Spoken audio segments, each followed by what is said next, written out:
हम लोग आज एक प्रोटेस्ट मार्च रखा है, जो प्रोटेस्ट मार्च साइलेंट मार्च रहेगा। उमर अब्दुल्ला सरकार ने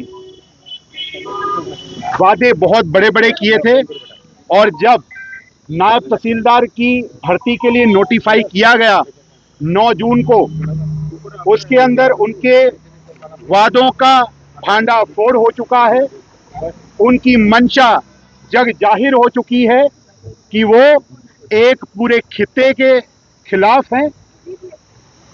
लगभग 60 से 70 आबादी के खिलाफ हैं। उनको सिर्फ तुष्टीकरण और अपीलमेंट करनी है एक ग्रुप की, ये उनकी मंशा सामने दिखाई देती है, दिखाई पड़ती है इस नोटिफिकेशन के माध्यम से। नायब तहसीलदार की भर्ती के लिए जो उर्दू कंपोनेंट कंपलसरी और 50 नंबर का जो पेपर है, उसके विरोध में हमने पहले दिन से ये बात रखी है। पहले दिन हमने प्रदर्शन किया, उसके बाद 2 दिन से हम सिग्नेचर कैंपेन चला रहे थे। वहीं पर हमारा शीर्ष एक जो मंडल है, जिसमें आदरणीय एलओपी आदरणीय सुनील शर्मा जी और पार्टी के अध्यक्ष आदरणीय सत शर्मा जी,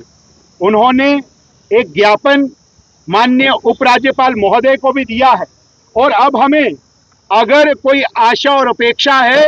तो केवल और केवल माननीय उपराज्यपाल महोदय से है कि वो जरूर न्याय करेंगे और ये जो मानसिकता का इजहार उमर अब्दुल्ला सरकार ने किया है, इसके विरुद्ध इंटरवीन करते हुए नौजवानों को एक फेयर चांस देंगे, जिसके कारण कि वो भी इस परीक्षा भर्ती के लिए इस परीक्षा में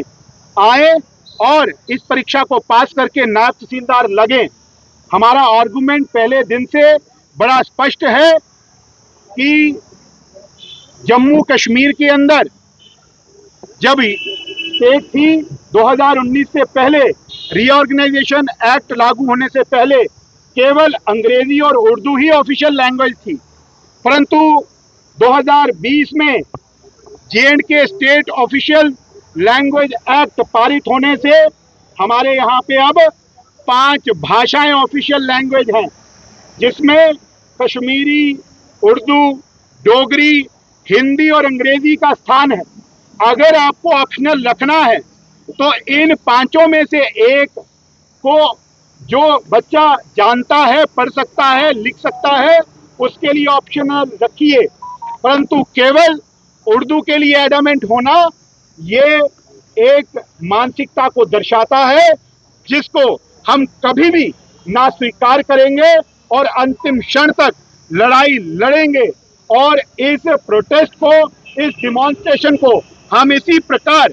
जारी रखेंगे, क्योंकि नौजवानों के साथ, युवाओं के साथ भ्रष्टाचार और भेदभाव हम नहीं होने देंगे। ये हमारी कमिटमेंट है और अपनी कमिटमेंट को हम अंतिम क्षण तक पूर्णतया उस पर काम करते हुए उसके लिए लड़ेंगे और उमर सरकार को झुकने पर मजबूर कर देंगे।